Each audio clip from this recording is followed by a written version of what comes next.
Dès Samuel chapitre 11, nous commençons la lecture au premier verset. L'année suivante, au temps où le roi se mettait en campagne, David envoya Joab avec ses serviteurs et tout Israël pour détruire les fils d'Ammon et pour assiéger Rabat. Mais David resta à Jérusalem. Un soir, David se leva de sa couche et comme il se promenait sur le toit de la maison royale, il aperçut de là une femme qui se baignait et qui était très belle de figure. David fit demander qui était cette femme et on lui dit, n'est-ce pas Bathsheba, fille d'Eliam, femme d'Uri les Héthien? Et David envoya des gens pour la chercher. Elle vint vers David et il coucha avec elle. Après s'être purifiée de sa souillure, elle retourna dans sa maison. Cette femme devint enceinte et elle fit dire à David, « Je suis enceinte. » Alors David expédia cet ordre à Joab. « Envoie-moi Uri les Héthien. » Et Joab envoya Uri à David. Parole du Seigneur. Bien-aimés dans le Seigneur, depuis... ça, c'est le 7e audio. Donc, ils se sont passés 6 audios depuis que nous avons commencé avec cet enseignement sur intitulé « Qui sauva Bathsheba de la mort ?» L'écriture de base, c'est celle que nous venons de lire. Dans cette écriture, bien aimée dans le Seigneur, je vais faire un petit résumé. Il s'agit de Bathsheba qui était mariée à Uri.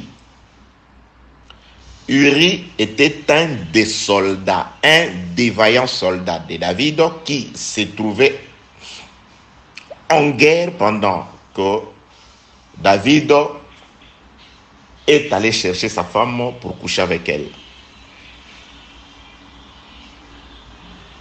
Pour comprendre le salut ou d'abord la mort de Bathsheba dans un premier sens, parce que on ne pouvait pas la sauver de la mort si elle n'était pas morte. Les Écritures rapportent d'ailleurs, nous aussi, nous étions morts par nos offenses.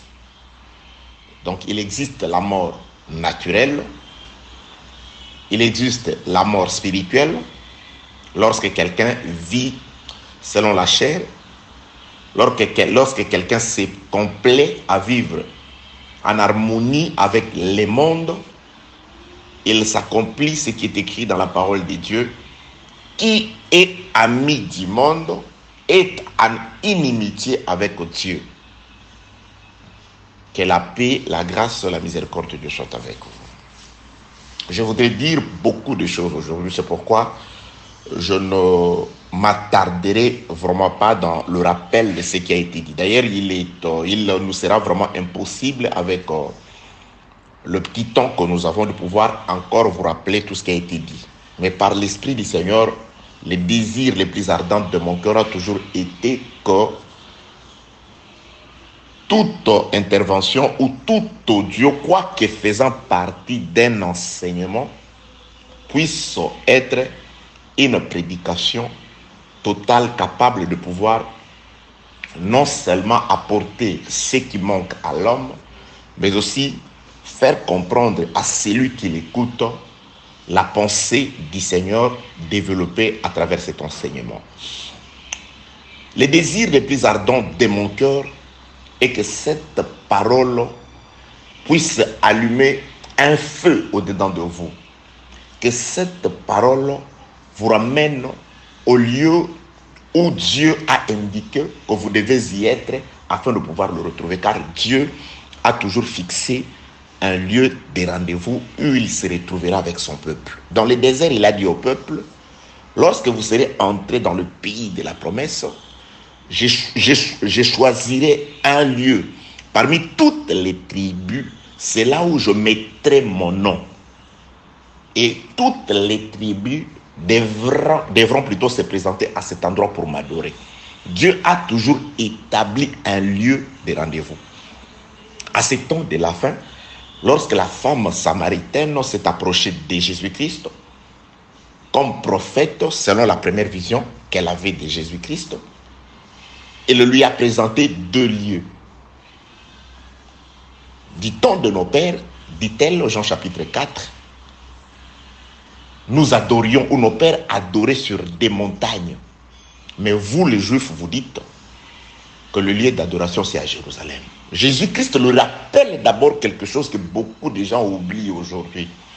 Que le salut ne vient pas des Congolais, le salut ne vient pas des Américains, le salut ne vient pas des Asiatiques, le salut ne vient pas des Noirs, mais le salut vient des Juifs. Jésus-Christ lui rappelle ce que le prophète Zacharie avait déjà annoncé, qu'il viendra un temps où 10 hommes de toutes les nations saisiront, pas un Américain, pas un Congolais, ou je ne sais pas, un Africain ou un Européen, ou je ne sais pas, un Asiatique, ou quelqu'un de l'Océanie, ou de quelle planète que ce soit, Mars, et je ne sais pas, mais 10 hommes de toutes les nations saisiront un juif par les pans de son vêtement. Ils diront à ces juifs, nous irons avec toi, car nous savons que tu es Emmanuel. Entre parenthèses, Dieu est avec toi. Donc, la nationalité terrestre du Sauveur, il a porté la nationalité juive. Parce que selon la promesse, il devait naître, il devait être issu de la tribu de David. Que la paix, la grâce et la miséricorde de Dieu soient avec vous. Donc, vous n'avez pas le temps de pouvoir ouvrir vos oreilles pour écouter ces histoires d'un sauveur et selon lesquelles on vous fait promener avec des photos de vos confrères, des hommes. Il y a des gens, vous les voyez.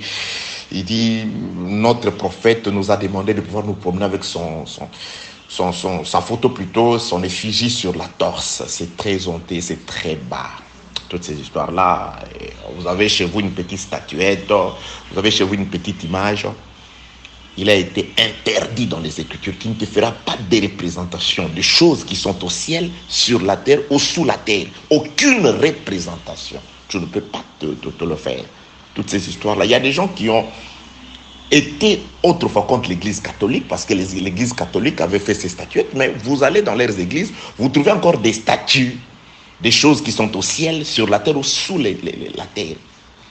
Dieu n'est pas un agneau pour le représenter à travers un agneau.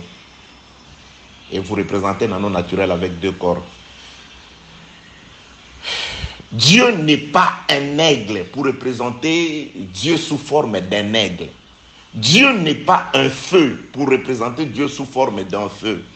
Mais Dieu a utilisé ou utilise jusqu'à ce jour tout ce qu'il a créé pour se manifester. Mais en soi, Dieu est esprit. Même Jésus. Si autrefois nous l'avons connu quant à la chair, aujourd'hui, le Seigneur est esprit.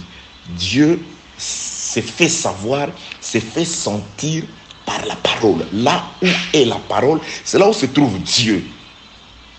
Dieu, c'est la parole. Le trône de Dieu aujourd'hui, c'est la parole. Dieu est dans sa parole. Les miracles accompagnent la parole. La guérison dont tu as besoin accompagne la parole. Le prodige, tout ce dont tu as besoin, tu ne les trouveras que dans la parole. L'adresse fixée par Dieu aujourd'hui, le lieu de rendez-vous, le seul où Dieu se retrouve avec l'homme, c'est la parole. Matthieu chapitre 7. Ça, c'est un verset connu de tous, même des païens. Cherchez, vous trouverez. Demandez, on vous donnera. Frappez, on vous ouvrira. Vous allez chercher quoi? Vous chercherez quoi? Mais ça, c'est un grand enseignement. Matthieu 7. Cherchez. vous trouverez. Vous cherchez quoi? Vous cherchez quoi? Jésus-Christ avait déjà dit ce qu'on doit chercher. Cherchez premièrement le royaume et la justice de Dieu. Mais comment chercher le royaume? Parce que vous ne pouvez pas encore demander si vous n'avez pas encore cherché.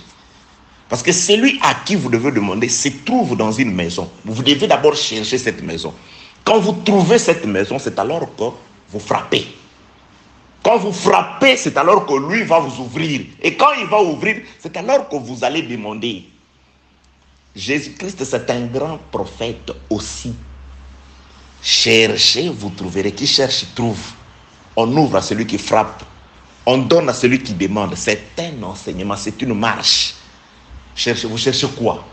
Cherchez, comment chercher? L'eunuque éthiopien était en train de chercher. Il était en train de chercher. Il avait la Bible que tu as. Il avait le rouleau sur le prophète Ésaïe que tu as dans ta Bible là. Il cherchait, il cherchait. Quelqu'un s'est approché de lui pour lui poser la question. As-tu trouvé ce que tu cherches? C'est-à-dire, comprends-tu ce que tu lis? Il a répondu. Comment pourrais-je comprendre s'il n'y a personne pour m'expliquer? Tu cherches quoi? Seigneur, il est écrit, cherchez, vous trouverez. Mais toi, qu'est-ce que tu cherches? Tu les cherches où? Tu les cherches où? J'ai dit, Matthieu 7, c'est un enseignement. Le prophète a donné les choses en désordre, mais l'Esprit du Seigneur doit le remettre en ordre. Avant de demander, vous devez d'abord chercher. Si vous trouvez, c'est alors que vous allez frapper. C'est-à-dire, ce qu'on cherche, c'est une maison. Parce qu'il dit, vous frappez. C'est-à-dire, on ne frappe que devant une maison. Et quand vous frappez, lui, il va ouvrir. Quand il ouvre, c'est alors qu'il vous demande, que désirez-vous? Vous allez lui dire, j'ai besoin des immeubles. J'ai besoin d'argent. Non. Il a déjà posé cette question aux disciples de Jean-Baptiste qui l'ont suivi. Que voulez-vous? Que cherchez-vous? Ils ont compris que nous voulons savoir là où tu habites. C'est alors qu'il les a introduits dans cette maison. L'adresse du Seigneur, la maison de Jésus. Les disciples ont compris. Si nous allons lui demander de l'argent, ça va finir. Si nous allons lui demander de la richesse, la Bible déclare, ne poursuis pas la richesse, car elle finira par s'envoler comme un oiseau. Mais il faut poursuivre la sagesse. Il faut la rechercher comme on recherche l'or, comme on recherche le perle. Car est précieux ou précieuse la sagesse. Qui la trouve? C'est celui qui a le trésor, les trésors cachés de tout le temps, dans tous les siècles. Ce trésor a été révélé aujourd'hui au bien-aimé de Jésus-Christ. Que la paix, la grâce et la miséricorde de Dieu soient avec vous. Vous voyez, Matthieu 7,7. Cherchez, vous trouverez. Demandez, on vous donnera. Frappez, on vous ouvrira. Donc, il faut remettre les choses dans l'ordre. Il faut d'abord commencer des recherches, des investigations. Il faut d'abord commencer avec ça. Faites des recherches, vous faites des investigations. Vous cherchez quelque chose. Il faut aussi bien chercher. Parce que Jésus-Christ dit, le Saint-Esprit dit par le frère Jacques, il y a certaines personnes qui cherchent et qui ne trouvent pas. Qui demandent, mais qui ne reçoivent pas parce qu'ils demandent mal. Que la paix, la grâce et la miséricorde soient avec vous. Nous sommes ensemble, nous reviendrons dans cet enseignement-là. Je vous ai promis. Je reviendrai. On va enseigner sur ça. Parce que si vous priez et que vous priez mal, quels que soient les sacrifices que vous faites, si Dieu vous aime, il va d'abord vous renvoyer, il va d'abord vous enseigner comment bien prier. Et pour apprendre à bien prier, il faut écouter l'enseignement. David, étais-je en train de dire que un soir, il s'élève de sa couche, de sa maison, il monte sur le toit. J'avais déjà expliqué toutes ces choses. Et du haut du toit, David aperçoit une femme. Et quand il voit une femme, il pose la question. David doit connaître ton identité avant de s'engager avec toi. Ici, nous sommes dans cette portée. David, Jésus-Christ, comme Jésus-Christ. C'est-à-dire, il était en train, comme prophète, par ses gestes et par la parole, nous indiquer ce que ferait le Seigneur Jésus-Christ. Le soir, il s'élève de son sommeil, il quitte la maison, il monte sur le toit, et de là, il peut voir une autre femme et David pose la question, qui est cette belle femme-là que je vois? On commence à détailler l'identité de la femme. Elle s'appelle Bathsheba, virgule, fille d'Eliam. Qui est Eliam? Les Écritures nous ont répondu que Eliam était du nombre des 30 vaillants hommes de David. Il était un des soldats courageux de David. Et de qui était fils cet Eliam? Il était le fils de Architophel. Architophel aussi travaillait dans la cour rapprochée de David. Il était un des principaux conseillers de David. Les Écritures disent à son sujet que cet Architophel-là, le grand-père de Bathsheba, ses conseils au temps de David, comme du temps de Absalom, le fils de David, ses conseils étaient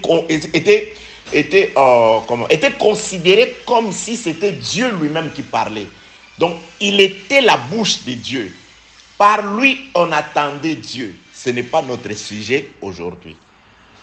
Mais nous comprenons que cet Architophel, le père d'Eliam, Eliam, le père de Bathsheba, était de la tribu de Juda, de par sa ville de Gilo qui était une des appartenances, une des villes qui appartenait à la tribu de Juda. Nous avons compris par là que David, dans sa cour, ses soldats, son chef d'état-major, Joab, était le fils de sa sœur. Abishai était le frère de Joab, ainsi de suite. Donc c'était la famille tout autour de lui. Et c'est comme ça que nous comprenons que Architophel, qui s'est avéré être l'un de ses conseillers, était aussi de la même tribu que lui. Il a travaillé avec les gens de sa famille.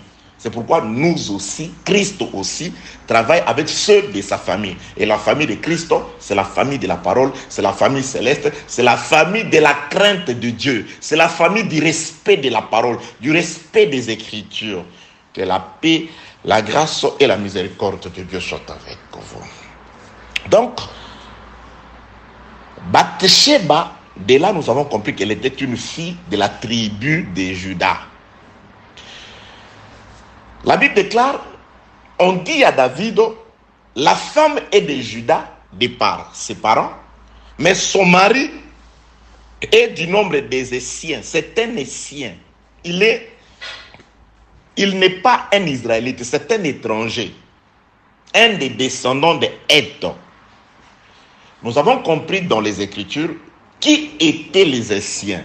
Les Essiens étaient les premiers habitants du territoire de Canaan. Ce territoire que Dieu a donné comme don à Israël. Ces premiers habitants, les territoires étaient occupés par 7 nations, plus nombreuses et plus puissantes que les enfants d'Israël.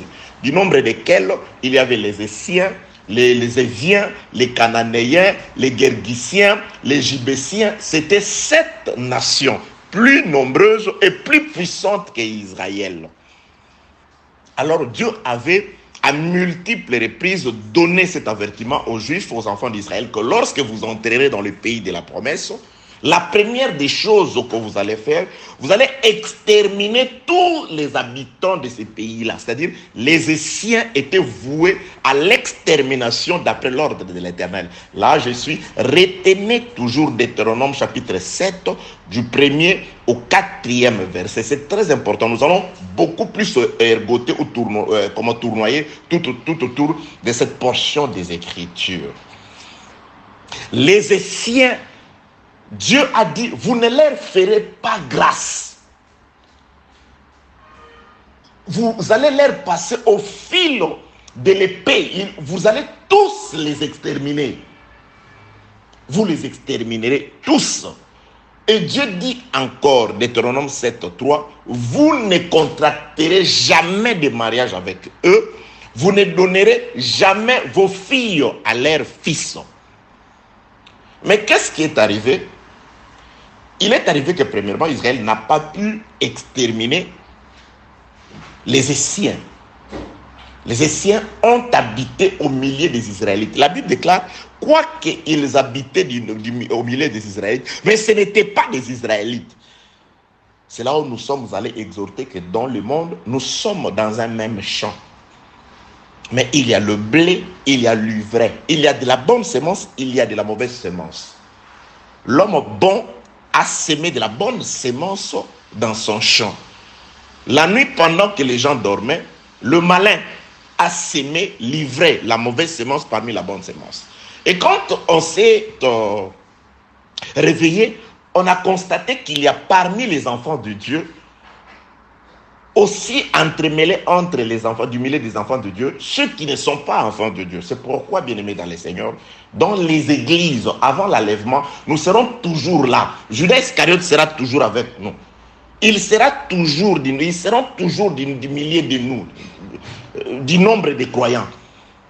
Donc, là, je suis allé pour dire que Uri, le mari de Bath-Sheba, était un étranger qui n'avait pas le droit de vivre. D'après Deutéronome chapitre 7, verset 2, c'est écrit, du premier au deuxième verset, c'est écrit, Dieu a interdit de ne les laisser pas en vie, il faut le tuer, il ne faut pas leur faire grâce. Et vous ne contracterez pas de mariage, vous les tuez, si vous ne les tuez pas, comme par hasard, mais le mariage, pas question. Mais Eliam plutôt, je suis avec Eliam, le père de Bath-Sheba, va donner sa fille en mariage à son collègue soldat, parce qu'ils étaient tous des soldats de David. Ils appartenaient à la même unité spéciale des 30 vaillants soldats de David. Donc je crois, c'est par amitié qu'il est allé au-delà de la parole de Dieu. Il a plus considéré son amitié que la loi. Donc, c'est-à-dire, quand il organisait ses mariages, quand il donnait sa fille en mariage à Uri, les hommes pouvaient, par rapport aux prouesses d'Élie, par rapport d'Uri, par rapport au bon comportement d'Uri, les hommes pouvaient approuver. Ah non, c'est un bon mariage. La fille sera heureuse. Parce que c'est l'homme est courageux, il travaille, il est riche, il est considéré du roi. Mais le problème, c'est que Dieu dit à Samuel, lorsqu'il l'a envoyé pour aller dans la maison d'Isaïe, afin de pouvoir y oindre un roi, parce que Dieu avait trouvé un roi parmi les fils d'Isaïe, les papas de David. Lorsque, selon la vision terrestre humaine, Samuel, qui était pourtant un prophète, il a regardé Eliab, il s'est fié à son apparence, il était un soldat, il était vaillant. Samuel s'est rendu aussitôt, comme nous sommes aussi en guerre contre les Philistins, et que celui-là c'est un guerrier d'abord, il est vaillant, il est robuste, certainement c'est lui. C'est par rapport à ses atouts extérieurs que Dieu l'a choisi comme roi. Il s'est précipité pour aller loin. Dieu dit non, je l'ai rejeté. Moi, je suis différent de vous. Un homme saint, un ministre, un serviteur, un enfant de Dieu est différent. Il a une vision différente de celle des hommes du monde. Lorsque l'homme regarde ce qui frappe aux yeux, Jean-Baptiste voit venir les gens qui viennent d'ailleurs à l'église, dans son assemblée pour accepter sa parole, pour répondre à son invitation. Venez! Les gens allaient pour se faire baptiser chez Jean-Baptiste. Mais Jean-Baptiste les regarde, il voit l'intérieur. Il voit que ce n'est pas de frère. Serpent, vipère, qui vous a appris à fuir la colère à venir. Jean-Baptiste voyait en eux des serpents. Il ne voyait pas des hommes. Ça, c'est la vision d'un enfant de Dieu. Ça, c'est la vision de quelqu'un qui a l'esprit du Seigneur. Et quand il voit un homme normal méprisé de tous, il dit, ah, voici l'agneau de Dieu. Voici l'agneau de Dieu qui ôte le péché du monde. On voit un homme, et lui, il voit. Ça, c'est la vision du prophète. Et Samuel, Dieu lui fait cette reproche. Il dit non, c'est reproche. Il dit non. Vous, les hommes, vous avez tendance à regarder. Il est doux. Et c'est qui encore celui-là? Moi, je ne le connais pas. Ce n'est pas parce que tu ne connais pas un prédicateur qu'il ne l'est pas.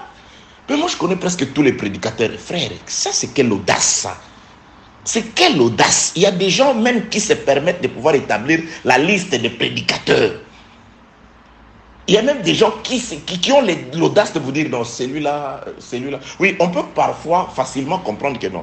C'est que cet homme dit, ou la façon dont il se comporte, s'il ne se répand pas, le chemin qu'il suit, c'est un chemin ou c'est une route qui mène à la perdition. Un homme saint juge de tout. C'est par rapport au chemin. Dieu nous a donné la connaissance de connaître les chemins qui mènent à la vie. Je peux par ton comportement te dire, frère, le chemin que tu suis, la confession que tu embrasses, c'est une confession qui t'éloigne du Seigneur. Si tu ne te réponds pas, tu ne verras pas Dieu. Parce que les chemins que tu suis à travers ton comportement, à travers ta confession, ton adoration, c'est un chemin qui ne mène pas à Dieu. C'est une route qui ne mène pas dans les lieux de rendez-vous, les lieux que l'époux a fixés à l'épouse, où il va la rencontrer dans les airs. Aujourd'hui, les airs, c'est la parole. C'est le ciel, la création du deuxième jour. Ce qui sépare les eaux d'en haut d'avec les eaux d'en bas. C'est le ciel qui empêche aux eaux d'en haut de pouvoir s'abattre sur les eaux d'en bas pour créer le déluge, grâce au ciel. Mais le jour où le ciel sera roulé, comme un rouleau, et que le ciel partira, les eaux d'en haut s'abattront sur les eaux d'en bas. Malheur à ceux qui s'y trouveront à ce moment-là sur la terre. Quand le livre se fermera et que le livre partira, parce que le livre c'est le ciel, Apocalypse 6, 14. Le livre c'est le ciel. Or le ciel, c'est ce qui sépare les eaux d'en haut d'avec les eaux d'en bas. L'absence du ciel entraînera la chute catastrophique des eaux d'en haut. Va se joindre aux eaux d'en bas. Brrr. Le ciel partira un jour. Ce ciel partira. Le véritable ciel, c'est la parole. Le véritable ciel, c'est ce passage que Moïse a créé pour séparer les eaux d'amont d'avec les eaux d'aval, je crois. L'eau, c'est ça le ciel. Moïse, par son bâton, il a ouvert le ciel. Et le peuple de Dieu peut encore passer. Bien aimé, nous sommes en train de traverser les passages ouverts par Moïse. Les jours où nous serons tous de l'autre côté, où la dernière brebis entrera, le bâton va remettre l'eau.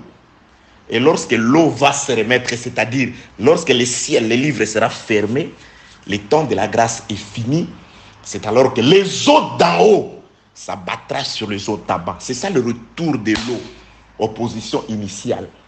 Au commencement, l'eau était intacte, en un tas. C'est au deuxième jour qu'on a créé, on a manifesté le ciel. Grâce au ciel, les eaux d'en haut sont soutenues. Les eaux d'en haut vont descendre pour se joindre aux eaux d'en bas. Le ciel intercède. Non, attendez. Il y a encore un travail qui est en train d'être fait. Il y a encore un travail qui est en train d'être fait. Il y a un peuple qui est en train d'être préparé. Le ciel est là. Il supporte la charge des eaux d'en haut. Une illustration dans les Écritures. Genèse 6. Le jour où Dieu a retiré le ciel pendant 40 jours, il y a eu un déluge à telle enseigne que seuls ceux qui étaient dans l'arche ont survécu. La catastrophe, les eaux d'en haut, quand ils reprennent leur position initiale, nous allons nous rejoindre aux eaux d'en bas. Nous allons descendre. Seul le ciel est capable de supporter le poids. Bien aimé, nous sommes là en paix, nous respirons. C'est pourquoi j'ai dit au monde, réjouissez-vous par notre présence. Grâce à nous que vous êtes là dans la paix. Grâce à nous que vous faites tout ce que vous faites là. Le jour où nous partirons et que ceux qui resteront aussi, parce que lorsqu'il finira avec nous, il ira aussi faire grâce à un peuple. Et quand ce peuple et nous serons prêts, que la paix, la grâce et la miséricorde de Dieu soient avec vous. Je suis en train de parler des Essiens, Uri, qui n'avaient pas le droit, à qui Dieu n'avait pas donné l'ordre. Dieu, le ciel, n'avait pas donné l'ordre de pouvoir se joindre à une fille d'Israël. Mais le papa a commis cette erreur. Aux yeux des hommes, c'était un bon papa qui a trouvé un bon mari pour sa fille, un soldat aimé de David. Mais Dieu tient à sa parole, bien-aimé dans les Seigneurs. Ça, je répète. Ce n'est pas le fait que tu as duré dans cette histoire-là, dans cette confession-là, dans cette vie-là, qu'elle est devenue normale. Non, non, non, non. Les temps ne normalisent pas ce qui est une faute ou une erreur devant les Seigneurs. Non, non. Le temps ne justifie pas une erreur. La durée dans laquelle vous vous êtes vautré dans cette histoire, dans ce péché-là, ces temps-là ne justifient pas. Dieu vous laisse au contraire les temps de vous repentir, des temps de sortir de cette mauvaise vie-là, de retrouver les chemins de la justice, de retrouver la voie de la vérité. Que la paix, la grâce et la miséricorde de Dieu soient avec vous. Qu'est-ce que Eliab a fait? Eliab a vendu sa fille, parce que le mariage, c'est aussi une vente. C'est pourquoi on donne un prix. Le papa de Léa et de Rachel a vendu ses filles à Jacob. Tu nous as vendus. Tu nous as déjà vendus. Donc c'était une vente. La famille de Rebecca a vendu leur fille à Isaac par le biais du commissionnaire qui était le plus ancien de la maison d'Abraham qui se trouvait là à ce moment-là. Eliab, en mariant sa fille à un étranger, contrairement à la parole de Dieu, Deutéronome 7, 1, 4, Eliab a vendu sa fille à un étranger. Sous la domination d'un étranger, selon qu'il est écrit, l'homme dominera sur sa femme et la femme lui sera soumise. Donc, Bathsheba se retrouvait soumise à un étranger et un étranger a dominé Bathsheba de par la faute, de par le péché de celui qui l'a mise dans cette situation, qui c'était son père. Un homme de Juda vend sa fille, lie sa fille. Le mariage lie. La femme est liée à son mari aussi longtemps que celui-ci est vivant. Aussi longtemps que Uri est vivant, Bathsheba est liée à cet étranger, est liée sous la domination, est soumise à un étranger, à un Essien, à un incirconcis, à quelqu'un à qui l'interdiction a été faite de pouvoir se marier à une Israélite, a fortiori une judéenne, une fille de la tribu de Juda.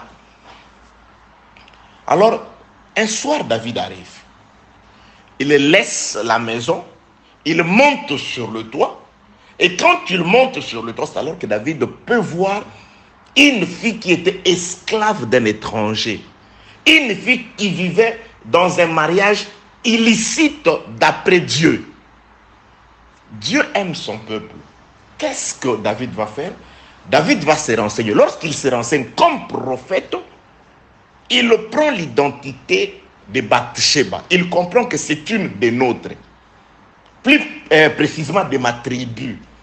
Il prend l'identité du mari de Bathsheba. Il comprend ce que je suis en train de vous dire comme prophète. Il va agir comme prophète. Qu'est-ce qu'il va faire? Il va délivrer Bathsheba de ces mariages-là illicites d'après Deutéronome 7, verset 3e. Vous ne contrarierez jamais, vous ne contracterez jamais le mariage. Vous ne donnerez pas vos filles. Eliab a commis une faute. David va se permettre de réparer la faute d'Eliab. Le fait que David va prendre la femme de Bathsheba, la femme d'Uri, David est en train de réparer une faute. Et la Bible déclare encore, je suis dans une portée prophétique, bien-aimés dans les Seigneurs, que vous ne leur ferez pas grâce. Vous allez les exterminer. Alors David doit aussi accomplir, soutenir la cause de l'Éternel, soutenir la parole de Dieu, soutenir les guerres de l'Éternel. David doit, pour exécuter Deutéronome 7, 1 à 4, David, non seulement il récupère Bathsheba, mais David extermine aussi les maris de Bathsheba. Prophétiquement parlant, j'insiste, je ne te permets pas d'aller prendre la femme d'autrui, de qui que ce soit, ou d'un païen, parce que c'est un païen. Qui es-tu pour juger l'autre païen? Toi qui commets cet acte, tu es beaucoup plus païen que ces messieurs-là. Que la paix, la grâce et la miséricorde de Dieu soient avec vous. Nous allons voir un passage des Écritures que nous avons lu la fois passée. Je suis dans le livre de Matthieu chapitre 21. Je vois l'apôtre Matthieu, il nous a dit quelque chose de très, très fructueux. Matthieu chapitre 21. Je commence au premier verset. Suivez très bien. Lorsqu'ils approchèrent de Jérusalem et qu'ils furent arrivés à Bethphagée, vers la montagne des Oliviers, Jésus envoya 2 disciples. En leur disant, allez au village qui est devant vous. Vous trouverez aussitôt une ânesse attachée et un ânon avec elle. Détachez-les et amenez-les-moi. Si quelqu'un vous dit quelque chose, vous répondrez, le Seigneur en a besoin. À l'instant, il les laissa aller. Or, ceci arriva, écoutez très bien, ceci arriva afin que s'accomplisse ce qui a été annoncé par les prophètes. Dites à la fille de Sion, voici ton roi vient à toi, plein de douceur, et monté sur un âne, sur un ânon, le petit d'une ânesse. Nous comprenons que cette entrée plutôt de Jésus-Christ dans la ville de Jérusalem, les prophètes Zacharie 9:9 l'appellent une entrée avec humilité, une entrée avec douceur. Il vient avec douceur.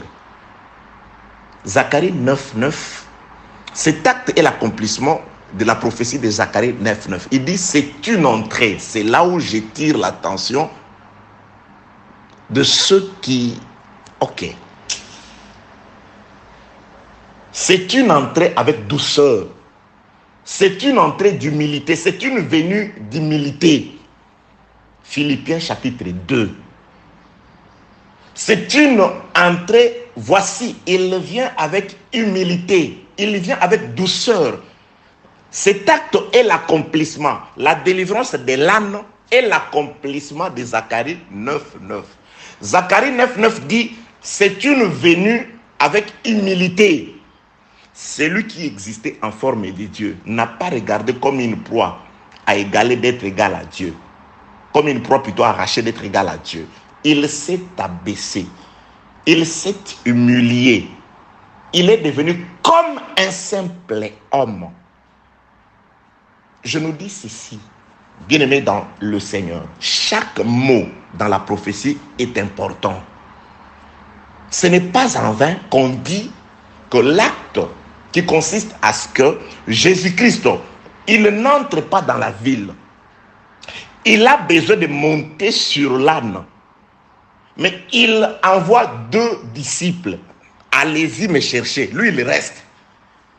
David reste du haut du toit. Sur le toit. Il ne descend pas. Mais qui sont ceux qui voient Jésus-Christ aujourd'hui dans la chair? Dieu a marché dans la chair à Kinshasa, aux États-Unis, en France. Mais vous ne comprenez ni les Écritures ni la puissance de Dieu. David ne descend pas pour aller chercher Bathsheba. David reste sur le toit, il voit, il donne des ordres. Nous sommes au temps où, comment il s'appelle déjà cet homme-là? Aman, ou Naman, le Syrien. Il a de la lèpre. Il ne peut pas se rencontrer avec Élisée. Il ne peut pas se rencontrer avec Élisée, non. Élisée envoie la parole par le biais du serviteur et lui montre ce qu'il va faire. C'est quand il sera pur qu'il pourra retrouver les prophètes. C'est le serviteur. Nous sommes au temps où Élisée envoie. C'est Élisée qui a dit au roi qu'il vienne ici. Venir vers Élisée, c'est par le biais d'un serviteur à qui Élisée, ou dans qui Élisée met ses paroles, et ce serviteur va retrouver Naman. Moi, je croyais que je le trouverais. Non, il ne descend pas aujourd'hui. Aujourd'hui, Pour être baigné, pour connaître la direction de l'eau, il faut écouter les serviteurs. Il faut écouter les serviteurs qu'Élisée a envoyés. Un Syrien, avant d'être guéri, il n'a pas besoin de se retrouver avec Jésus dans la chair, la plénitude dans un corps, Dieu en costume congolais, français, américain. Ça, c'est de la pire. C'est ce qu'on appelle. C'est une supercherie terrible. Non seulement un mensonge, mais une arnaque. Une super arnaque. Dieu dans la chair au Congo, en France, aux États-Unis, je ne sais pas, en Angola, en Chine. Non. Non, David reste du haut de toi. La fille de Pharaon, elle voit la caisse qui gissait sur le fleuve de la mort. Elle voit. Mais ce n'est pas elle qui s'en va en contact avec la caisse, non. Elle envoie les servantes. Allez-y chercher cette caisse. Nous sommes au temps de la servante qui va chercher la caisse pour la ramener vers la fille de Pharaon qui va l'ouvrir, qui va libérer l'enfant. Nous sommes au temps où David reste sur le toit, il envoie, il voit, mais il envoie ses serviteurs. Allez chercher cette femme-là. Nous sommes au temps où Jésus-Christ reste hors du village, il envoie les serviteurs. C'est lui qui avait vu l'âne attaché. Allez-y détacher cet âne-là. Allez les détacher. Nous sommes au temps où les serviteurs sont arrivés. Et écoutez ce qui arrive. Si vous descendez dans la suite, dans la lecture, vous allez vous rendre compte que lorsque Jésus-Christ, lorsque les disciples détachèrent l'âne, avant que Jésus-Christ ne monte sur l'âne, mais Jésus-Christ ne peut pas monter sur toi si les deux disciples ne mettent pas leurs vêtements sur l'âne. Jésus-Christ ne monte pas, ne se colle pas à l'âne. Mais Jésus-Christ, il est sur les vêtements des disciples qui est sur l'âne. Les disciples mirent leurs vêtements sur l'âne. Jésus-Christ monta dessus. Bien-aimé, Christ ne peut pas entrer en toi si les vêtements parlent de l'enseignement des apôtres. Ici, les vêtements prennent jouent le rôle de l'enseignement. Ce sont ceux qui sont allés chercher l'âne, qui ont embelli l'âne de leurs vêtements, de l'enseignement que Jésus a remis aux apôtres. Cette parole que je vous donne, c'est cette parole-là. Jésus-Christ se met sur la parole, sur l'enseignement des apôtres. Qui n'a pas l'enseignement des apôtres n'a pas Christ. C'est pourquoi je dis, le Saint-Esprit, c'est dans la parole, c'est dans l'enseignement des apôtres. Que la paix, la grâce et la miséricorde de Dieu soient avec vous. Matthieu chapitre 21, le verset 7. Les disciples allèrent et firent ce que Jésus-Christ leur avait ordonné. Verset 7. Ils amenèrent l'ânesse et l'ânon, mirent sur eux leurs vêtements, les disciples, et ils le firent asseoir dessus. L'âne est là. Les vêtements de ceux qui sont allés chercher l'âne est sur l'âne, et Jésus-Christ est dessus. Les Écritures disent, cette délivrance est l'accomplissement de Zacharie 9.9. Que dit Zacharie 9.9? Matthieu 21.5. Dites à la fille de Sion, voici ton roi vient à toi, plein de douceur, et monté sur un âne. Sur un âneau, le petit d'une ânesse. Monté sur un âne. C'est pourquoi nous sommes allés voir qui a attaché cet âne. Parce que toi, Jésus, tu ne peux pas venir librement libérer un âne que tu n'as pas attaché, non. Jésus-Christ ne vient libérer que l'âne que lui avait attaché. C'est pourquoi nous sommes allés, nous sommes remontés, Genèse chapitre 49, que la paix de Dieu soit avec vous au nom de Jésus-Christ. Genèse chapitre 49, le verset 11e, on parle de Judas. Il attache à la vigne son âne et au meilleur cep le petit de son ânesse. Il attache à la vigne son âne Donc c'est lui qui avait attaché cet âne-là, dont parlent les prophètes dans Zacharie 9, 9. C'est lui qui l'a attaché, c'est Judas. Or Jésus est de la tribu de Judas, le vrai Judas. C'est lui qui est le propriétaire du sceptre. C'est le Seigneur Jésus-Christ. Donc, c'est lui qui a attaché l'âne. C'est celui-là même qui vient délivrer l'âne. C'est pourquoi nous avons vu dans Luc chapitre 13, Jésus-Christ qui fait une guérison, qui réalise une guérison le jour du sabbat. On lui a en fait des reproches. Il dit, hypocrite que vous êtes, lesquels d'entre vous, les jours du sabbat, il ne détache son âne ou son bœuf? Nous sommes dans l'âne. Vous voyez, il détache. Jésus-Christ dit, les jours du sabbat, c'est les jours où l'homme vient détacher son âne. Pas pour le laisser sur place, mais pour le mener boire. C'est-à-dire, l'âne avait soif. Mais les jours du sabbat, on vient les détacher. Qui a attaché? Jésus-Christ dit son âne. C'est pourquoi nous avons dit ceci. Bathsheba comme l'âne. Celui qui a attaché Bathsheba à la mort sous la domination des nations du riz, c'était son père. Et son père était de la tribu de Judas. Vous voyez, Judas attache sa fille. Et celui qui vient le délivrer, c'est toujours Judas. David et Eliam sont de la même tribu, de la tribu de Judas. David descend pour venir chercher, libérer l'âne.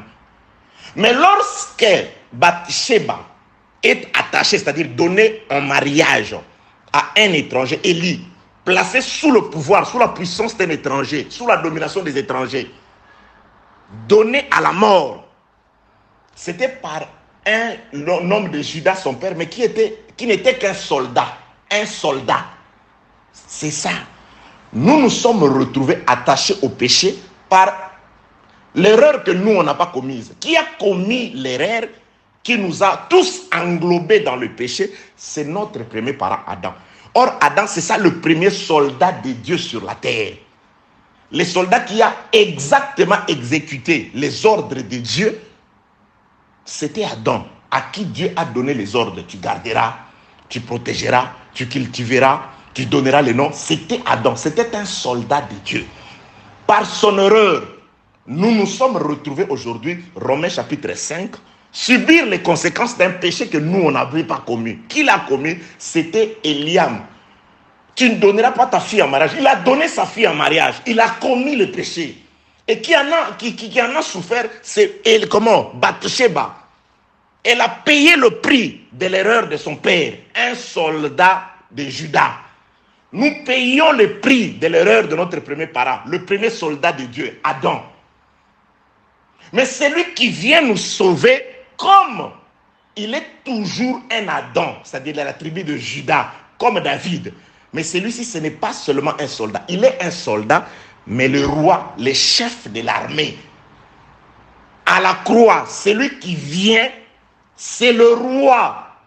Pilate voit, les Juifs ne voient pas, Pilate voit. Celui-ci est le roi des Juifs. Celui qui monte sur le toit, sur la croix, pour voir, c'est le roi des Juifs. C'est pourquoi quand il monte sur la croix, il doit voir Bathsheba, là illustré par le voleur, l'un des deux voleurs.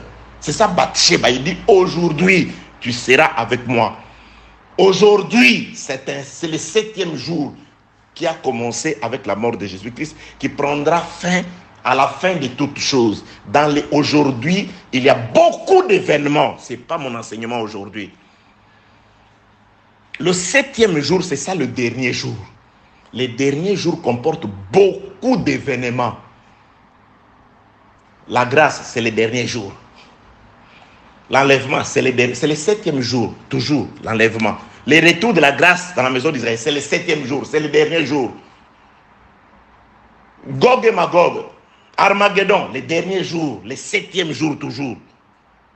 Le 7e jour comporte, c'est le dernier jour, à ce temps de la fin, au jour de la fin.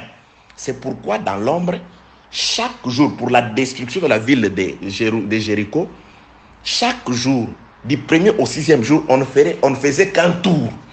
un tour, c'est fini. Le premier jour, juste, on fait un tour de la ville de Jéricho. Le deuxième jour, un tour. Le troisième jour, un tour. Le sixième jour, un tour. Mais le septième jour, les derniers jours, il n'y avait pas seulement un tour, il n'y en avait pas seulement 2, ni 3, ni 4, mais il y en avait 7. Les derniers jours, à 7 tours, 7 différents événements. Oui, il y a beaucoup de nos frères qui ont très certainement cet enseignement sur les 7 événements du dernier jour. Le dernier jour ne viendra pas, mais le dernier jour a commencé avec la mort de Jésus. Car dans les Écritures, nous avons les temps du commencement et les temps de la fin. Les 6 premiers jours de la création constituent les temps du commencement, les temps du début. Le 7e jour, un seul jour. C'est pourquoi le seul jour du dernier jour correspond à 7 tours. Que la paix, la grâce et la miséricorde de Dieu soient avec vous. Celui-ci est le roi des Juifs. Pilate met cette inscription. Qui lui a dit ça? Mais c'est Jésus. Pilate était seul avec Jésus. Il lui a posé la question. Es-tu roi? Il lui dit oui, je suis roi. Tu le dis, mais mon royaume, je suis roi. Pilate, ce qu'il écrit, c'est ce qu'il a écouté. Ce que nous vous disons, c'est ce que nous avons écouté. Il nous l'a dit dans les ténèbres. Et maintenant, je monte sur le toit pour vous le dire.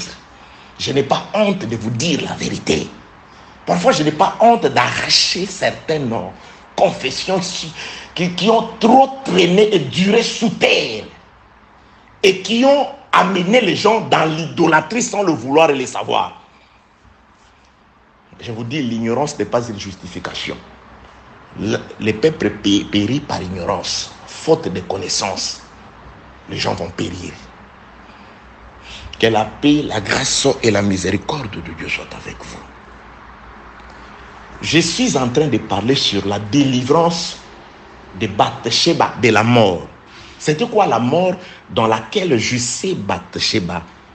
C'était parce qu'elle s'est retrouvée dans un mariage qui n'était pas voulu aimer de Dieu. Un mariage à contre-parole. Pas à contre-nature, mais à contre-parole. Parce que les mariages à contre-nature, c'est entre hommes et hommes, femmes et femmes. Ça, on n'a pas le temps, Certaines, oui, aux jeux des hommes. Les églises orthodoxes, je ne sais pas, ils ont des grandes avancées dans l'église. Ils ont accepté finalement les mariages LGBT. Allez-y là-bas. Ce que les hommes appellent conjuration, nous on ne l'appelle pas conjuration. Vous êtes, les choses évoluent. Évoluez tant que vous voulez. Dieu reste le même hier, aujourd'hui et éternellement. Gardez vos histoires de LGBT pour vous. Que la paix, la grâce et la miséricorde de Dieu soient avec vous. En ce qui concerne le monde, tout le monde est libre de faire ce qu'il veut de son corps. Il t'appartient ton corps. Si tu dis que tu vas marcher selon la parole, ça c'est toi. Gloire à Dieu. Mais si tu dis que tu vas faire ce que tu veux, je suis d'ailleurs un étranger sur cette terre. Je suis un pèlerin. Et moi, je vais te condamner pourquoi tu vis l'homosexualité. Non, moi je te dis que la Bible, Dieu ne l'honore pas. Dieu ne l'accepte pas. Tu es libre. La terre appartient à ton père. C'est Satan qui a dit à Jésus, voici la terre ainsi que toute sa gloire, et elle est à moi. Tu es libre de faire de ton corps ce que tu veux. Ils veulent nous rétrécir la liberté. Non, LGBT. Nous, on ne vous arrache pas votre liberté dans votre monde. Nous enseignons la parole de Dieu.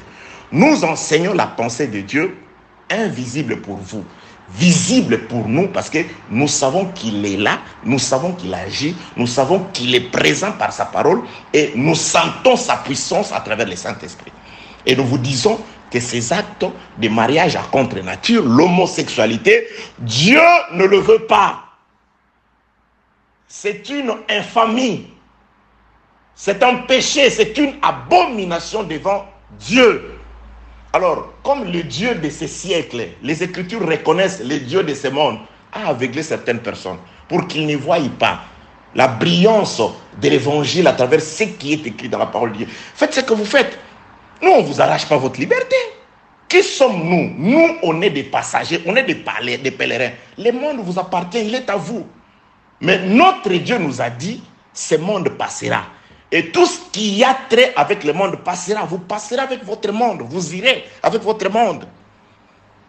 Dieu ne permet pas le mariage homme-homme, femme-femme. Que la paix, la grâce et la miséricorde de Dieu soient avec vous. Quand je dis que Dieu ne le permet pas, et toi tu t'attaques à moi, pourquoi? Si ta société le permet, la société, c'est les autorités du monde. C'est à vous le monde, je le répète. Faites ce que vous voulez. Ne nous empêchez pas de dire ce que Dieu nous a permis de dire. Nous disons, Jésus-Christ, le frère Jean le dit, nous sommes des dieux. Nous parlons selon Dieu. Ceux qui sont des dieux nous écoutent. C'est là où nous distinguons l'esprit de la vérité de l'esprit de l'erreur. Prenez si vous voulez, si vous ne voulez pas, passez votre chemin.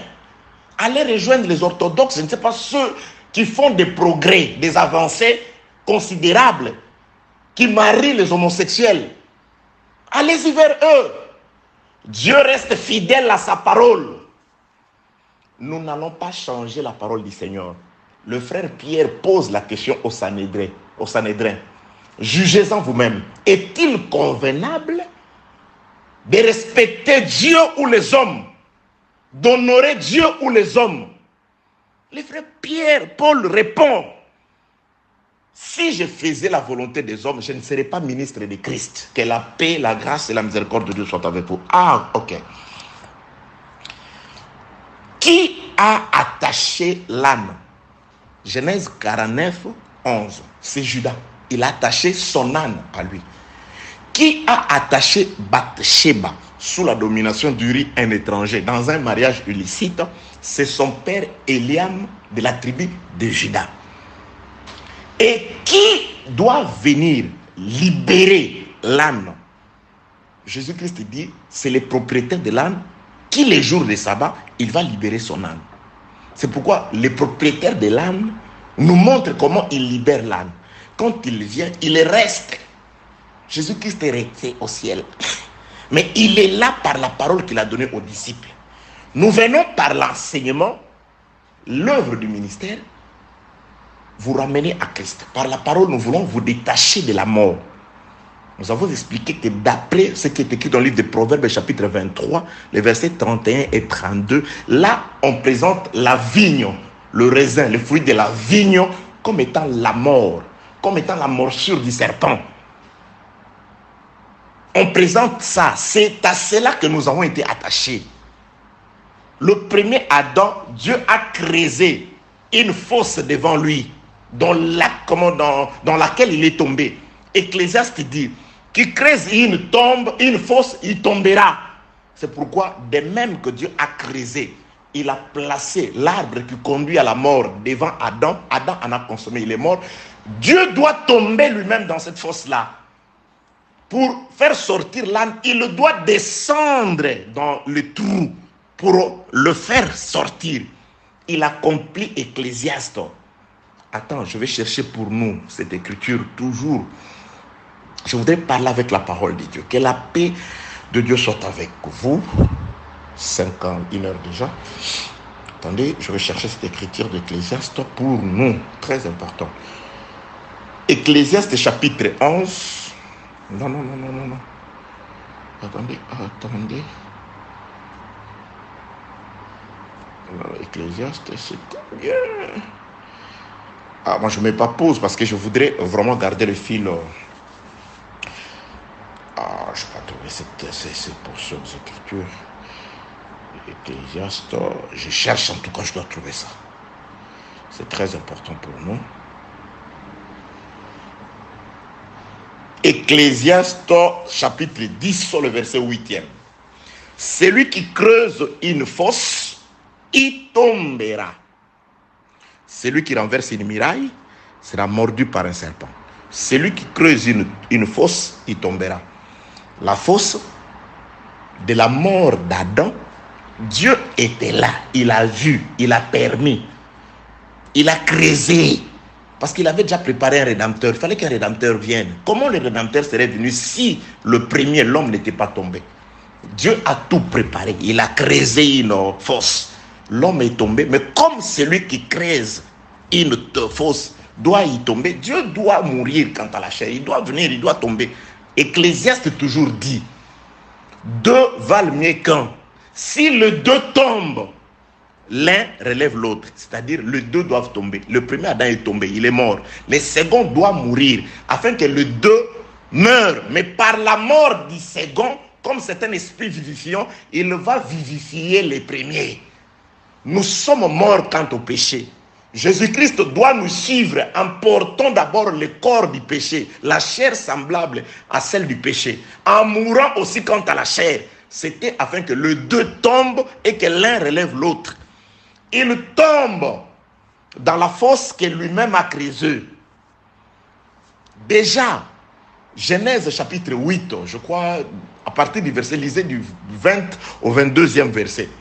Dieu avait déjà dit, le sang de l'homme sera redemandé à l'homme, son prochain. Le sang de l'homme sera redemandé à l'homme. Or, dans l'ancienne alliance, Dieu recevait le sang des animaux. Le sang des animaux. La Bible déclare, ça n'enlevait pas le péché, ça le couvrait. Mais comme il avait déjà été dit dans le livre de Genèse, je suis dans le livre de Genèse, chapitre 8, du 20e au 22e verset. Le sang de l'homme sera redemandé à l'homme. Mais Dieu, dans l'ancienne alliance, il prenait le sang des animaux. Il fallait que sa parole s'accomplisse. Pilate dit, et homo. Voici l'homme. Ah, donc l'homme qui était tombé là-bas, comme toi, c'est un homme. Tu paieras pour son sang. La mort de Jésus, il paye pour le sang d'Adam. Dieu lui demande le sang d'Adam. Les sangs des animaux n'ont pas été capables de payer le prix de l'homme. Il fallait que l'homme vienne. Adam meurt, il fallait que notre Adam vienne pour payer le prix d'Adam. Les deux tombent. L'un relève l'autre. Que la paix soit avec vous. Judas attache Bathsheba, son père. Judas vient pour libérer Bathsheba. Le premier est un soldat, Adam. Le second, c'est aussi un soldat. Jésus, c'est un soldat, mais pas n'importe lequel. Le chef de l'armée et le roi lui-même. C'est pourquoi David était toujours au front. Ah, pasteur, toi tu ne prêches pas, tu es toujours assis sur ton fauteuil, tu donnes juste les communiqués. Toi tu ne prêches pas, toi tu n'enseignes pas, mais tu es ministre, tu es docteur, tu es évangéliste, tu es prophète, tu es le chef de l'église, tu es le roi. Toi on ne te dit rien, tu revoques, tu nommes, mais tu n'as pas d'enseignement. Le roi doit être exemplaire. Le roi, c'est aussi un soldat. David était soldat. David était au front. David combattait. David risquait sa vie. Parle, enseigne, prie. Tu dois être là au front. Les prières, tu dors avec ta femme à la maison. C'est des frères qui organisent à l'église.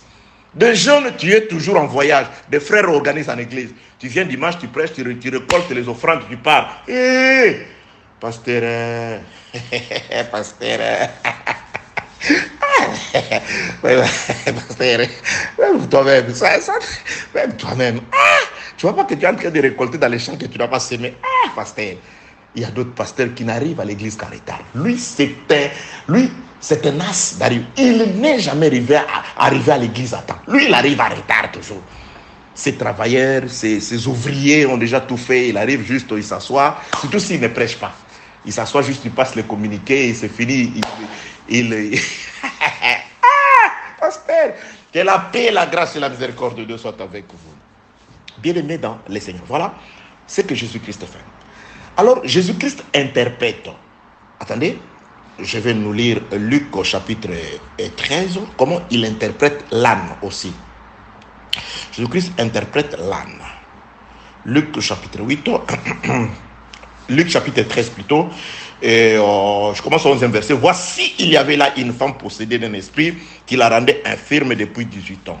Elle était courbée et ne pouvait pas du tout se redresser. Lorsqu'il la vit, Jésus lui adressa la parole et lui dit, femme, tu es délivrée de ton infirmité, et lui imposa les mains. À l'instant, elle se redressa et glorifia Dieu. Mais le chef de la synagogue, indigné de ce que Jésus-Christ avait opéré cette guérison un jour de sabbat, dit à la foule, il y a 6 jours pour travailler, venez donc vous faire guérir ce jour-là, et non pas le jour du sabbat. Hypocrite, lui répondit le Seigneur, est-ce que chacun de vous, le jour du sabbat, ne détache pas de la crèche son bœuf ou son âne pour le mener boire? Verset 16, Jésus-Christ va maintenant interpréter. Vous parlez des animaux, c'est le Seigneur. pour parler d'une femme qui était là. Jésus-Christ fait allusion à l'âne. Il dit que cette femme que vous voyez aujourd'hui dans la réalité, dans l'ancienne alliance, dans la loi, elle était représentée par un animal. L'interprétation commence par Jésus. Mais attention, il y a des gens qui type, il enseigne, type, c'est fini, il part. Non! Je dis, la typologie, ce n'est pas la typification, la typologie, c'est juste des clés que nous utilisons pour expliquer certaines expressions qui nous aident à faire comprendre la pensée du Seigneur. On ne s'arrête pas, c'est le type D, c'est le type D, c'est le type D. Moi, je critique parce que Dieu m'a fait la grâce de connaître la typologie. Mais on ne l'utilise pas seulement. Type, c'est fini, vous ne dites rien. Ceux qui sont venus avec des problèmes, des préoccupations, des questions, rentrent avec leurs questions. Verset 15e. Hypocrite, lui répondit le Seigneur, est-ce que chacun de vous, les jours du sabbat, ne détache pas de la crèche son bœuf ou son âne pour le mener boire?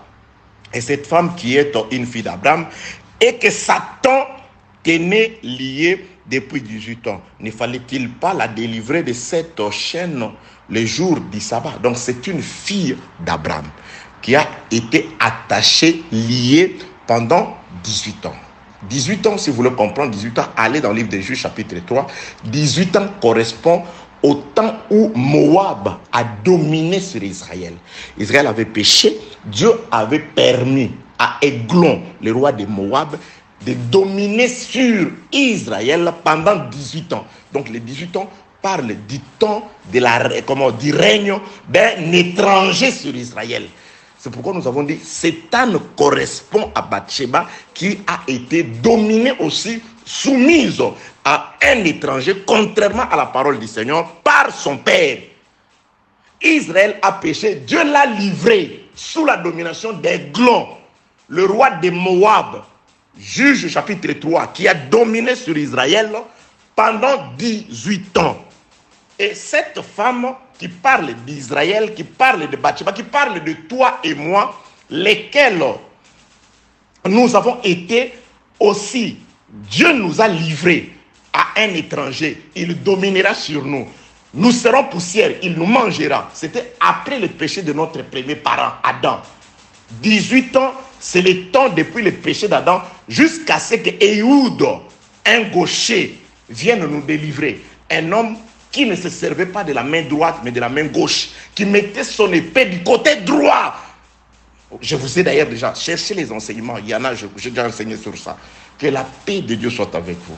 Donc, Jésus-Christ dit que la femme courbée l'a été pendant 18 ans. Or, 18 ans, c'est le temps où Églon, le roi de Moab, a dominé sur Israël.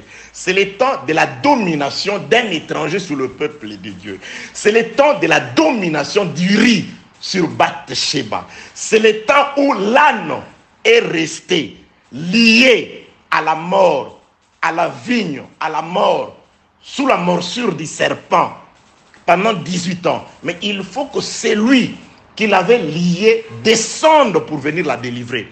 Dieu envoie Israël en captivité par son adresse à Abraham. Ta postérité ira en captivité. Dieu l'envoie en captivité et au temps fixé par Dieu lui-même, il descend. Je descends pour vous délivrer. Donc un Judéen, un homme de Juda, attache Bathsheba. Jésus-Christ, sous forme de David, le jour du sabbat, il monte sur le toit, il va délivrer Bathsheba. Jésus-Christ dit, l'âne, la femme courbée. L'étang. Ok. Laissez-moi prendre Ecclésiaste. Il y a un passage d'Ecclésiaste chapitre 10. J'aime beaucoup ce passage d'Écriture. On dit que cette femme était courbée. Elle était courbée. Jésus-Christ l'a délivrée. Jésus-Christ l'a redressée. Mais Psaume chapitre 146 dit quelque chose. Qui peut redresser quelqu'un qui est courbé? C'est pourquoi, Trinitaire, vous qui ne voyez pas Jésus-Christ, vous n'avez pas Dieu. Psaume 146. Je n'ai pas le verset. Laissez-moi trouver le verset. Ok. Verset 7e. Il fait droit l'Éternel. Si vous commencez au début, on parle de l'Éternel. Le premier verset, louez l'Éternel, mon âme loue l'Éternel. Donc vous descendez verset 7e. L'Éternel, c'est-à-dire, il fait droit. L'Éternel fait droit aux opprimés. Il donne du pain aux affamés. L'Éternel délivre les captifs. Verset 8. L'Éternel ouvre les yeux des aveugles. L'Éternel redresse ceux qui sont courbés. L'Éternel aime le juste. C'est l'Éternel qui redresse ceux qui sont courbés. C'est pourquoi tout ce que Jésus-Christ faisait était écrit dans la parole. L'Éternel redresse ceux qui sont courbés. C'est-à-dire, lorsque Jésus-Christ fait, c'est l'Éternel qui est descendu pour délivrer Israël sous la domination des fils de Moab, sous la domination des Glons. Ne peut te délivrer de cette captivité que Dieu aujourd'hui par la parole. Il n'y a que Dieu par sa parole qui délivre. L'Éternel délivre. Donc Jésus-Christ, quand il redresse cette femme le jour du sabbat, c'était pour dire que le jour du sabbat, c'était un jour où Dieu seul travaillait. L'homme ne travaille pas. Dans l'ancienne alliance, ce jour était illustré par ce qui se faisait au tabernacle. Tous les hommes d'Israël, vous ne travaillez pas. C'est seulement dans le tabernacle que Lévi, qui représentait Dieu, travaillait. Parce que le jour du sabbat, tous les sacrifices étaient offerts. Le jour du sabbat, tout se faisait normalement. C'est le peuple qui était au repos. Mais c'est les sacrificateurs qui travaillaient. Donc c'est le jour de Dieu. Ce n'est pas le jour de l'homme. Vous avez raison. Ils ne peuvent pas venir pendant les 6 jours. Parce que pendant les 6 jours, aucun homme ne pouvait les guérir. Le 7e jour, Psaume 146, 8, c'est l'Éternel qui descend. Non seulement pour redresser ceux qui sont courbés, mais aussi pour donner le pain aux affamés. Pour faire droit aux opprimés. L'Esprit du Seigneur est sur moi. Dieu m'a oint. Pour libérer les opprimés. Donc, Psaume 146, verset 7, c'est exactement Luc chapitre 4. L'Esprit du Seigneur est sur moi. Dieu m'a oint pour libérer les opprimés. Pour rendre libres ceux qui sont oppressés, les prisonniers et consorts. Et pour annoncer une année de grâce du Seigneur. Annoncer la bonne nouvelle.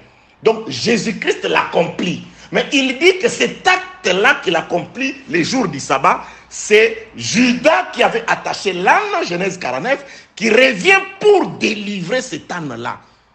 Ecclésiaste 10 m'a toujours dit quelque chose, que ce qui est courbé, personne ne peut le redresser. Mais Jésus, pourquoi tu redresses ça? Ecclésiaste chapitre 10, c'est où? Ecclésiaste chapitre 10, pas 10. Ecclésiaste chapitre 10, il n'y en a pas. Ecclésiaste chapitre 1er. Attendez, c'est premier.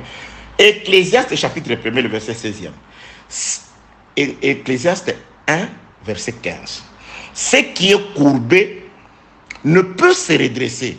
Et ce qui manque ne peut être compté. Frère, si tu as manqué à l'appel de l'éternité, même dans les temps, on ne peut pas te compter. Même si tu viens parmi nous, on ne te compte pas. Raison pour laquelle ils finissent toujours par partir.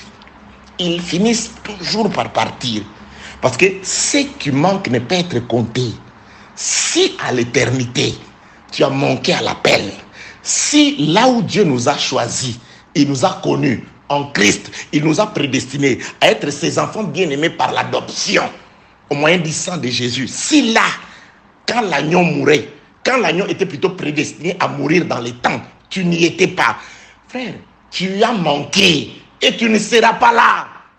Ceux qui sont comptés, ce sont ceux qui avaient déjà été comptés.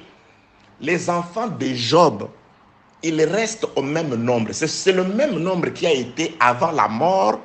C'est le même nombre qui reviendra à la résurrection. Aucun enfant aucun homme, personne d'entre ceux qui n'étaient pas avec nous à l'appel avant la fondation du monde ne viendra. Ils viendront, mais ils finiront par nous dire bye bye, bye bye.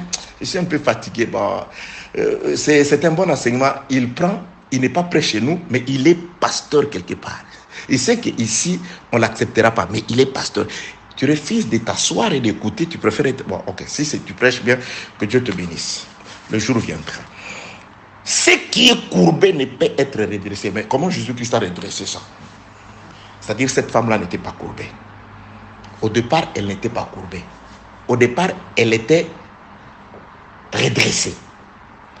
Dans les temps, elle a été courbée. Et Jésus-Christ vient juste la remettre à son état initial. C'est pourquoi je dis toujours, l'aveugle, je donne l'exemple, l'aveugle né, Jean chapitre 9, cet homme-là En soi, il n'était pas aveugle. Ceux qui étaient aveugles, ce sont ceux qui le voyaient aveugle. Frère, tu n'es pas chroniquement malade. Tu n'es pas chroniquement pauvre. C'est nous qui ne pouvons pas voir que tu es riche. Parce que tu es le fils du roi des rois. C'est nous qui ne pouvons pas voir que tu n'es pas malade. Nous te voyons malade parce qu'on se sert de ses yeux.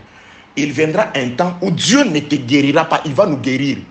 Jean chapitre 9, Dieu n'a pas guéri cet aveugle-là. Mais Dieu a guéri les gens de son entourage, ceux qui le connaissaient. C'est ces jours-là qu'ils ont vu qu'il n'a jamais été aveugle. Bien aimé, nous n'avons jamais été pauvres. Nous n'avons jamais été chroniquement malades. Nous n'avons jamais été sujets à des problèmes répétitifs. Au moment donné, Dieu va le faire voir. Dieu va t'aider à comprendre que tu n'as jamais été malade. Dieu va t'aider à comprendre que tu n'as jamais été possédé. Il va te remettre à ton état initial. Prie, Dieu, remets-moi à mon état initial. Je ne veux pas. Je ne veux pas de tous ceux qui se sont accablés sur moi, abattus sur moi dans les temps. Je reviens pour dire ceci. Ecclésiaste 1, 15. Ce qui est courbé ne peut se redresser. Bien aimé, rien de tout ce qui est courbé ne peut se redresser. Jésus-Christ ne vient remettre qu'à l'état initial celui qui n'était pas courbé. Parce que Jésus-Christ dit c'est qu'une fille d'Abraham. Une fille d'Abraham n'était pas courbée, mais dans les temps, elle est devenue courbée. Adam était Dieu. Lorsque Dieu l'a créé, il avait le pouvoir, il avait l'autorité. Jésus-Christ n'est pas venu nous donner le pouvoir, non. Il est juste venu nous remettre notre pouvoir. Il y a un enseignement, c'est sur YouTube, ou appelé esclave, serviteur, ami, femme, fils, puis retour à l'éternité. Nous ne retournons qu'à ce que nous étions avant. Bathsheba, c'est une fille de Juda. Elle était dans la maison de Juda. Son père l'a livrée à un étranger pendant un temps. David ne vient que la prendre pour la remettre dans la maison de Juda où elle a été avant. C'est une fille de promesse. C'est pourquoi quand on la remet dans la maison de Juda, on écrit la promesse en elle. Ton fils régnera. Jésus-Christ est venu te reprendre de la mondanité, du péché, des liens, de la sorcellerie, pour te ramener à lui et te dire que tu régneras avec lui. Tu vas t'asseoir dans le trône avec lui. Que la paix, la grâce, la miséricorde de Dieu soient avec vous, au nom de Jésus-Christ.